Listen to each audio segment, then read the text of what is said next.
अस्सलाम वालेकुम बच्चों, हमने प्रीवियस क्लासेस के अंदर हाउ डू ऑर्गेनिज्म रिप्रोड्यूस के अंदर अब तक हम ह्यूमन मेल और ह्यूमन फीमेल रिप्रोडक्टिव सिस्टम पढ़ चुके हैं और हमने अब तक बर्थ कंट्रोल के मेथड्स भी पढ़ लिए थे लास्ट क्लास में। अब हम लोग इस चैप्टर के आखिरी टॉपिक पर आ चुके हैं, वह है सेक्सुअली ट्रांसमिटेड डिजीजेस। आपको इस नाम से भी अंदाजा हो रहा होगा, सेक्सुअली ट्रांसमिटेड डिजीजेस का मतलब है वो बीमारियां, वो डिजीजेस जो एक इन्फेक्टेड पर्सन से हेल्दी पर्सन में ट्रांसफर होती हैं primarily through sexual contact. Sexual संबंध बनाने से कोई इन्फेक्टेड पर्सन किसी हेल्दी पर्सन के साथ सेक्सुअल रिलेशन डेवलप करता है, बनाता है, तो उसकी वजह से ये बीमारियां ट्रांसफर हो जाती हैं। इसमें कुछ बीमारियां जो हैं खतरनाक हैं, जानलेवा हैं, क्रॉनिक हैं, और कुछ बीमारियां जो हैं वो एक्यूट नेचर की हैं, यानी उनको आसानी से कंट्रोल हम कर सकते हैं। अदरवाइज बहुत सारी ऐसी डिजीज हैं जो खतरनाक हैं, जानलेवा हो सकती हैं। तो देखें, ये जो सेक्सुअली ट्रांसमिटेड डिजीज हैं, इनका दूसरा नाम, इनको इस नाम से भी जाना जाता है, इनको वेनरल डिजीजेस भी कहते हैं। इनको एक और नाम से पुकारा जाता है,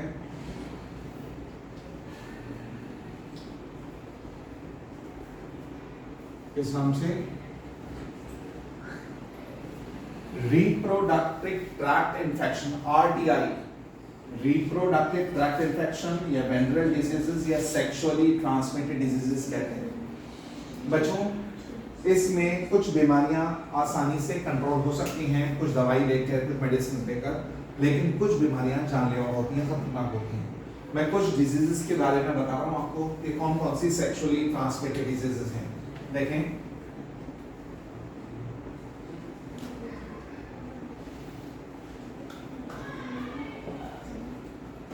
एक है AIDS, caused by HIV, human immuno deficiency virus. Human immuno deficiency virus से होती है एड्स। एड्स की फुल फॉर्म बताइए। Acquired immuno deficiency syndrome. Acquired immuno deficiency syndrome. जब हम कहते हैं ना सिंड्रोम, देखें ध्यान से, acquired immuno deficiency syndrome. Acquired immuno deficiency syndrome, यहां सब बच्चे ध्यान से सुन लीजिए। ये एक्वायर्ड इम्यूनो डेफिशिएंसी सिंड्रोम, जिसको हम कॉमनली एड्स कहते हैं। बेटा, सिंड्रोम का मतलब होता है कलेक्शन ऑफ सिम्टम्स और कलेक्शन ऑफ डिजीजेस। जब एक साथ किसी इंसान को कई सारी प्रॉब्लम, कई सारी बीमारियां एक साथ हो जाए, तो उस कलेक्शन ऑफ डिजीजेस को हम क्या कहते हैं? Syndrome. Collection of diseases is called syndrome. When a person is having multiple infection at a time, this is called the syndrome और एक्वायर्ड इम्यूनोडेफिशिएंसी। अब ये एक्वायर्ड का क्या मतलब है? सुनिए, इसका मतलब क्या होता है? इधर देखो, इम्यूनिटी का मतलब होता है तुम्हारी बॉडी में, आपकी बॉडी में डिफेंस मैकेनिज्म, आपकी बॉडी में अलग अलग टाइप के माइक्रो ऑर्गेनिज्म से लड़ने की जो एबिलिटी है, लड़ने की जो क्षमता है, जो आपको बचाती है अलग अलग टाइप के इन्फेक्शन से, उसको क्या कहते हैं? इम्यूनिटी। तो इम्यूनिटी बॉडी के डिफेंस सिस्टम को कहते हैं। ये इम्यूनिटी आपकी और मेरी बॉडी में दो टाइप की होती है। एक होती है कौन सी इम्यूनिटी होती है? इननेट। इन का मतलब इनसाइड, नेट का मतलब होता है बर्थ। वो इम्यूनिटी जो तुम्हारे अंदर बाय बर्थ है, जन्म से प्रेजेंट है, वो वाली इम्यूनिटी इननेट है। और दूसरी वाली इम्यूनिटी होती है जो सबसे इंपॉर्टेंट है हमारी बॉडी के लिए, वो ये वाली है। कौन सी? एक्वायर्ड। ये एक्वायर्ड इम्यूनिटी आपकी बॉडी में लाइफ में धीरे धीरे आती है। जब आप पैदा हुए थे तो आपके अंदर सिर्फ ये वाली इम्यूनिटी थी या नहीं थी? ये वाली इम्यूनिटी आप बच्चों के अंदर, हम सब के अंदर लाइफ टाइम में धीरे धीरे डेवलप करती है। आप देखते हैं जो छोटे बच्चे होते हैं, अमूमन आपने देखा होगा जो छोटे बच्चे हैं इन्फेंट्स होते हैं या वो बच्चे जो स्कूल जाना स्टार्ट करते हैं, आप देखिएगा जो नर्सरी में बच्चे एडमिशन लेते हैं, अक्सर बच्चे जब स्कूल जाना शुरू करते हैं तो वो अक्सर बच्चे बीमार पड़ना शुरू कर देते हैं, बीमार होने लगते हैं। क्यों? क्योंकि अभी उन बच्चों की ये वाली इम्यूनिटी डेवलप की हुई थी, ये वाली नहीं। वो बच्चे अभी तक घर में पैम्पर्ड लाइफ जी रहे थे, घर में एक सेफ एनवायरनमेंट में। अब वो जब बच्चे बाहर जाते हैं, आउटर सराउंडिंग में जाते हैं, तो वो कंटामिनेटेड वाटर, कंटामिनेटेड एयर, बहुत सारी चीजें छूते हैं, बहुत सारी चीजें कंज्यूम करते हैं, तो इन्फेक्शन उनकी अंदर जाने के अंदर से ये वाली इम्यूनिटी होती है, ये वाली ना होने की वजह से वो बच्चे बीमार पड़ते हैं। लेकिन बार बार इन्फेक्शन आने के बाद, एक्सपोजर होने के बाद उन बच्चों के अंदर ये वाली इम्यूनिटी डेवलप कर जाती है। तो जब आप उस नर्सरी से लेकर आज तक अब आपके अंदर ये वाली इम्यूनिटी डेवलप कर चुकी है, इसलिए आपको अब वो इतनी फ्रीक्वेंटली आप बीमार नहीं पड़ते जितने बचपन में आप पड़ते थे। तो आपकी लाइफ में सबसे इंपॉर्टेंट इम्यूनिटी कौन सी है? एक्वायर्ड। आपकी यही वाली इम्यूनिटी कमजोर पड़ जाती है, इसलिए देखो कुछ समझ आ रहा है? एक्वायर्ड इम्यूनो डेफिशिएंसी मतलब कमी, यानी आपकी इस एक्वायर्ड इम्यूनिटी जो सबसे इंपॉर्टेंट इम्यूनिटी है वो आपकी कमजोर पड़ जाती है, वो आपकी वीक हो जाती है, जिसकी वजह से हर टाइप का इन्फेक्शन आपकी बॉडी पे हमला करने लगता है। कभी आपको वायरल डिजीज, कभी प्रोटोजोआ, कभी बैक्टीरिया, अलग अलग टाइप के इन्फेक्शन है। तो this is called the ads.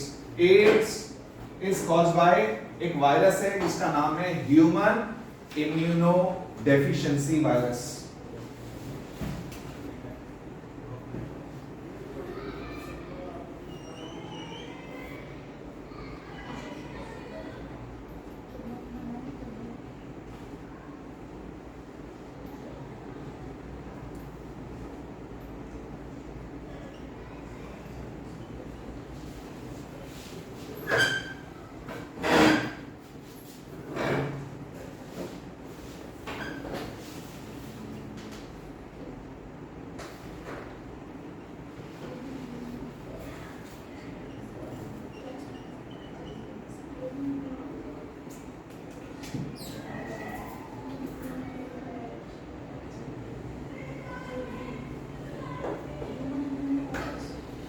जी बच्चों, ये आपके सामने जो डायग्राम है किस चीज का है? ये HIV वायरस का डायग्राम है। ये ह्यूमन इम्यूनो डेफिशिएंसी वायरस है।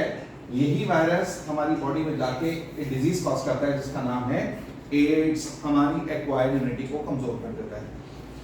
ये वैसे तो HIV जो है अमूमन सेक्सुअली ट्रांसमिटेड डिजीज है। HIV से HIV का ट्रांसफर, अगर कोई इंसान, इधर देखें, कोई इंसान अगर इन्फेक्टेड है, अगर किसी इंसान के अंदर ये HIV इन्फेक्शन है और वो किसी हेल्दी पर्सन के साथ सेक्सुअल रिलेशन डेवलप करता है, सेक्सुअल रिलेशन बनाता है, तो उस रिलेशनशिप की वजह से, सेक्सुअल रिलेशनशिप की वजह से वो अपना वायरस, अगर मेल में है तो मेल से फीमेल के अंदर ट्रांसफर हो जाएगा, और अगर फीमेल के अंदर HIV इन्फेक्शन है तो उससे मेल में ट्रांसफर हो सकता है।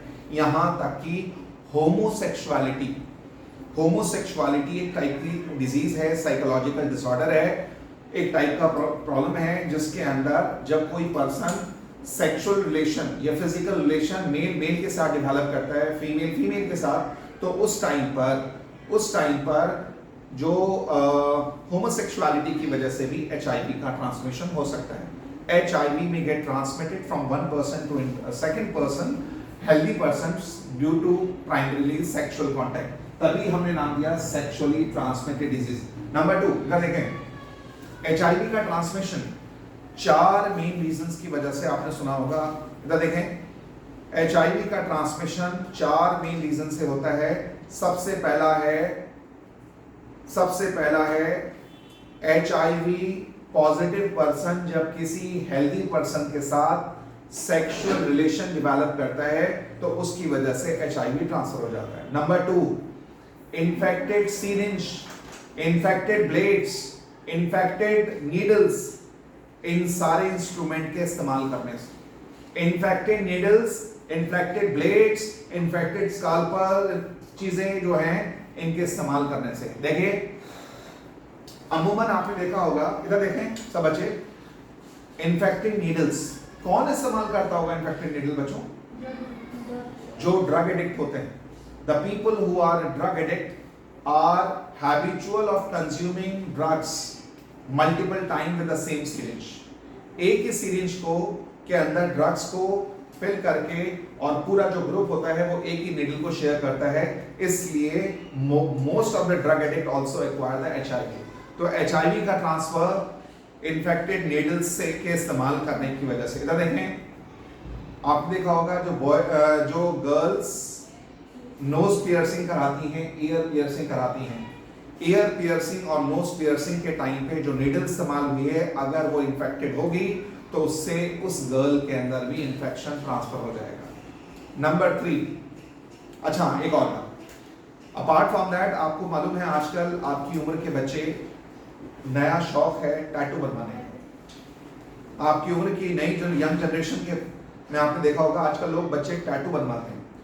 टैटू बनवाने के लिए नीडल का इस्तेमाल होता है. अगर वो नीडल इन्फेक्टेड है, वो आपकी स्किन के अंदर गई तो आपको इन्फेक्शन ट्रांसफर हो जाएगा.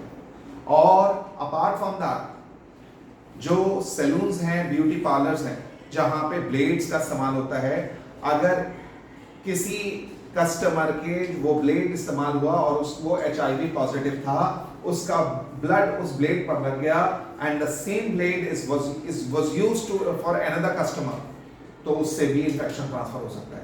तो infected blades, infected needles, infected syringes, infected scalpels के इस्तेमाल करने से एचआईवी इन्फेक्शन ट्रांसफर हो जाता है.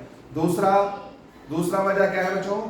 एचआईवी का ट्रांसमिशन एक तो सेक्सुअल कांटेक्ट से, इन्फेक्टेड नीडल सिरिंज के इस्तेमाल करने से, एचआईवी पॉजिटिव ब्लड का एक हेल्दी पर्सन में ट्रांसफ्यूज करने से.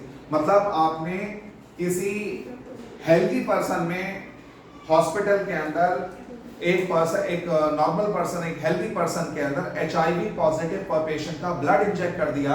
अगर HIV patient HIV positive blood आपने एक हेल्दी पर्सन के अंदर इंजेक्ट कर दिया तो उससे भी वायरस ट्रांसफर हो जाएगा और उसकी वजह से भी इंफेक्शन हो जाएगा. नंबर 4, एचआईवी पॉजिटिव मदर से उनके बेबी को, यानी अगर मदर एचआईवी पॉजिटिव हैं तो वो अपना वायरस अपने ऑफस्प्रिंग में, अपने प्लेसेंटा से पास कर देती हैं. तो इसलिए मैंने आपको जो बताया कि एचआईवी एक वायरस है और वो एड्स कॉज करता है, तो इसमें मेन बताया sexual contact, infected needle, syringes, infected blade, infected scalpels, infected blood के ट्रांसफ्यूजन से और एचआईवी पॉजिटिव मदर से उनके ऑफस्प्रिंग में, इस तरह से ये ट्रांसफर होता है. क्या एड्स का ट्रीटमेंट है? क्या एड्स का ट्रीटमेंट है बच्चों? No, chemotherapy is for cancer. क्या एड्स का कोई ट्रीटमेंट है बच्चों? अच्छा, पहले ये बताओ, एड्स का डायग्नोसिस के लिए कोई टेस्ट है? एड्स के डायग्नोसिस के लिए जब सबसे कॉमन जो टेस्ट है वो ये वाला है. कौन सा? ELISA, enzyme linked immunosorbent assay. It is one of the sensitive tests which is applied for the detection of the HIV.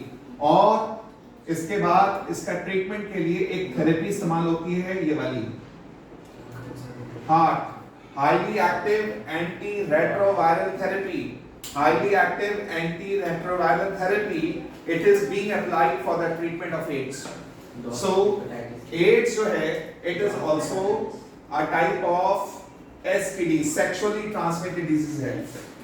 इसके अलावा आपने नाम सुना होगा, इधर देखें हेपेटाइटिस. आपको मालूम है ये भी एक वायरल डिजीज है. It is caused by different hepatitis viruses. आपने नाम सुना होगा hepatitis A, hepatitis B, hepatitis C. जो हेपेटाइटिस बी का जो वायरस है वो एचआईवी से भी ज्यादा खतरनाक है. इसकी मोर्टालिटी रेट जो है ये मतलब ज्यादा है, एचआईवी से ज्यादा खतरनाक माना जाता है हेपेटाइटिस बी. तो हेपेटाइटिस बी मतलब हेपेटाइटिस जो है it is also a type of STD. तीसरा इधर देखें,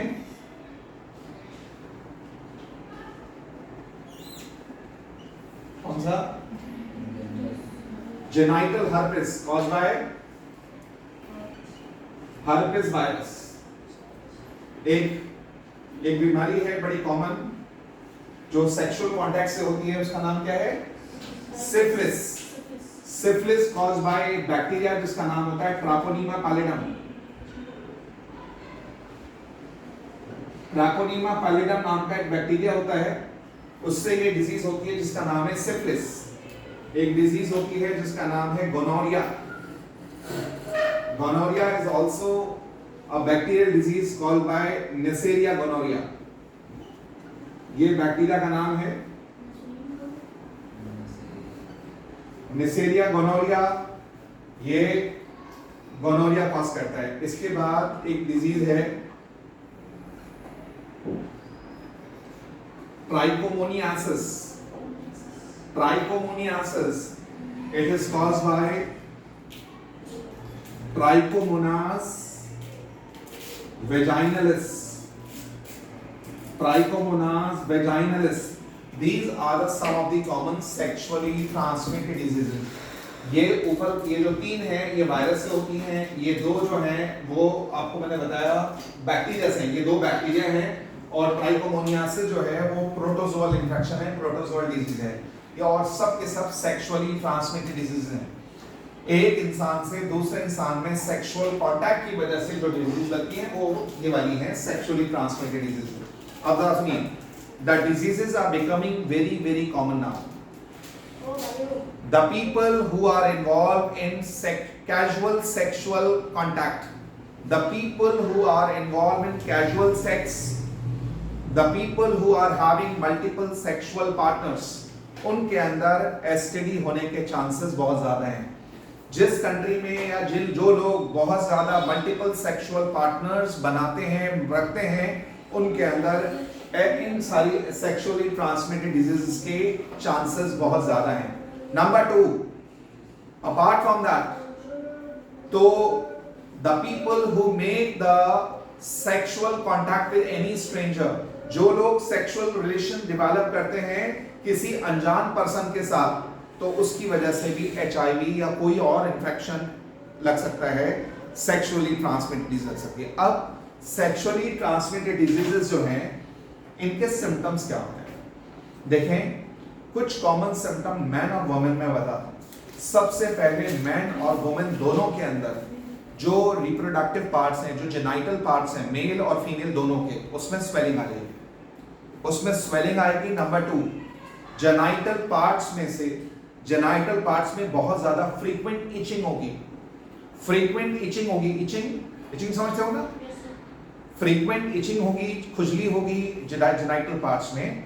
नंबर थ्री, छोटे छोटे वहां पर इधर देखो, छोटे छोटे ब्लिस्टर्स डेवलप कर जाएंगे। ब्लिस्टर्स कहते हैं छोटे छोटे दाने बन जाएंगे और वहां पे उसमें से पानी रिसेगा, पानी डिस्चार्ज होगा और उसमें से झाग की तरह एक फ्रॉक लाइट जो है झाग उसमें से रिलीज होंगे। नंबर चार, जेनाइटल पार्ट्स में स्वेलिंग होने की वजह से, देखो ये जो पेल्विक रीजन है, ये जो पेल्विस वाला पार्ट है, इस पेल्विस में रीजन में स्वेलिंग आ जाएगी मेल और फीमेल दोनों में। यूरिनेशन के टाइम पे पेन होगा। कई बार जलन होती है यूरिनेशन के टाइम पे, उसको कहते हैं burning sensation at the time of urination. इसके अलावा अगर इस हालत में सेक्सुअल कांटेक्ट होता है तो उसकी वजह से the person feel pain and there are some cases. इधर देखें, कुछ ऐसे डिसऑर्डर्स हैं, कुछ ऐसे सिम्टम हैं जो फीमेल के अंदर अलग स्पेसिफिक हैं। देखिए, अगर किसी फीमेल को अगर कोई STD लग गई है तो उस STD की वजह से उसकी मेंस्ट्रुअल साइकिल जब होती है तो मेंस्ट्रुएशन के टाइम पे शी अंडरगोज सीवियर पेन, बहुत ज्यादा अनबियरेबल पेन होता है। इसके लिए मेडिकल साइंसेस में एक टर्म इस्तेमाल करते हैं हम,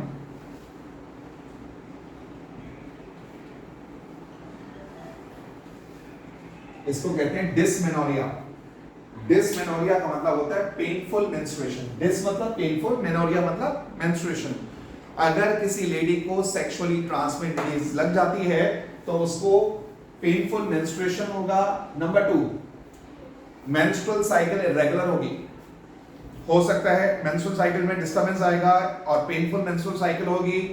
तीसरी बात, अगर एसटीडी है उसको और एसटीडी की हालत में वो कंसीव नहीं कर पाएगी, मतलब कंसीव करने में दुश्वारी होगी, परेशानी होगी, और अगर कंसीव किया भी, अगर वो लेडी कंसीव कर भी लेती है तो आपने एक वर्ड सुना होगा miscarriage, there is a high chances of miscarriage, उस लेडी का मिसकैरेज होने की प्रोबेबिलिटी बहुत ज्यादा होती है।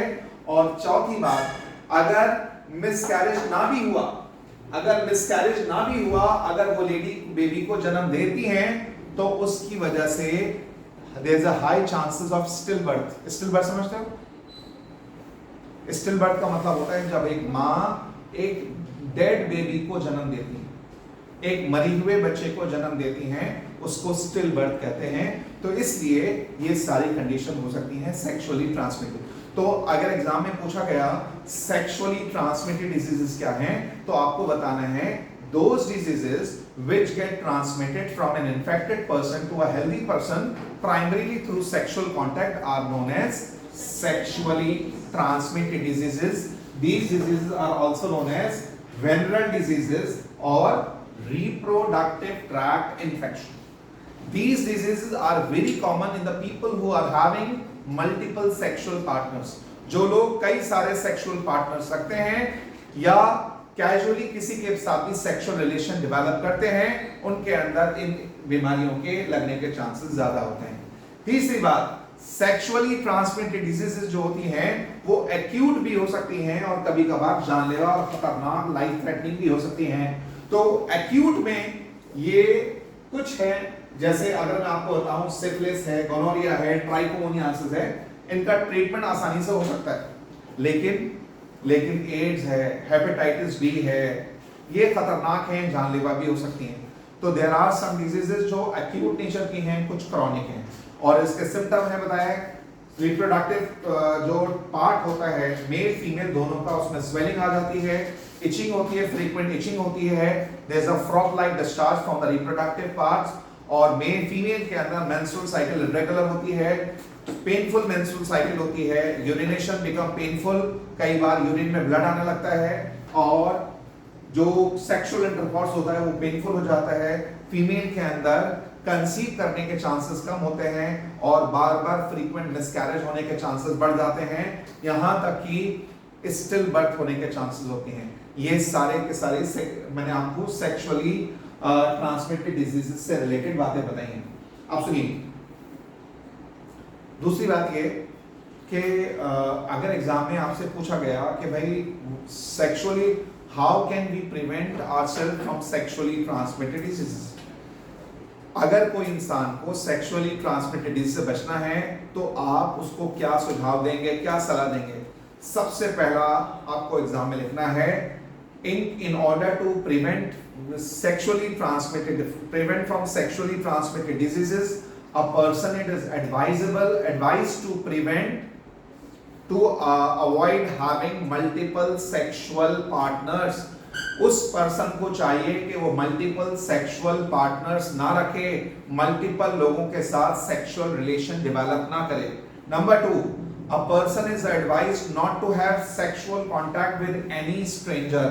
कोई भी इंसान किसी अजनबी पर्सन के साथ सेक्सुअल रिलेशन डेवलप ना करे। अजनबी का मतलब जिसके बारे में, जिसके हम बैकग्राउंड के बारे में हम नहीं जानते, जिसकी प्रीवियस हिस्ट्री के बारे में हमें नहीं मालूम है, और हो सकता है उसके अंदर जिस इंसान के साथ आप रिलेशन डेवलप करने जा रहे हो उसके अंदर कोई इन्फेक्शन हो, कोई बीमारी पहले से हो, तो वो आपके अंदर वो बीमारी ट्रांसफर हो सकती है। तो पहला बताया people are advised to avoid having multiple sexual partners. Number 2 आपको बताया people are advised to avoid sexual contact with any stranger. Number 3, people are advised to go for safe sex, that is a safe sexual practices like use condoms or safe contraceptive devices for in order to prevent sexually transmitted disease. जो condoms हैं उससे sexually transmitted disease से बचा जा सकता है। और चौथा है अगर किसी मेल या फीमेल को एसटीडी लग जाए, इन्फेक्शन लग जाए, इन दैट केस ही और she must contact the doctor immediately. उसको चाहिए वो अपने डॉक्टर से फौरन कंसल्ट करे ताकि अर्ली लेवल पर उस बीमारी का इलाज हो सके, ट्रीटमेंट हो सके, ताकि वो बीमारी खतरनाक रूप लेने से पहले हम उस बीमारी का इलाज कर सकें। समझ आ रही है बात? तो इस तरह से आपने 4 बातें लिखनी है। People are advised to avoid having multiple sexual partners. People are advised to avoid sexual contact with any stranger. Number 3, people are advised to use safe contraceptive method like condoms at the time of sexual intercourse. And number 4, in case a person is having doubt of acquiring infection, he or she must contact the doctor immediately. ये बातें आपको बतानी है। एक सवाल कभी कभार assertion reason based question में आ जाता है, क्या कॉपर टी को बर्थ कंट्रोल के तौर पे इस्तेमाल सेक्सुअली ट्रांसमिटेड डिजीजेस से बचने के लिए इस्तेमाल किया जा सकता है बच्चों? कॉपर टी एक मेटल का डिवाइस होता है जिसको फीमेल की वेजाइना से इंसर्ट किया जाता है, और क्या उसको बर्थ कंट्रोल मेथड तो है, क्या उसको सेक्सुअली ट्रांसमिटेड डिजीज से बचने के लिए भी इस्तेमाल किया जा सकता है? नहीं। असर्शन रीजन बेस्ड क्वेश्चन आ जाता है कभी कभार।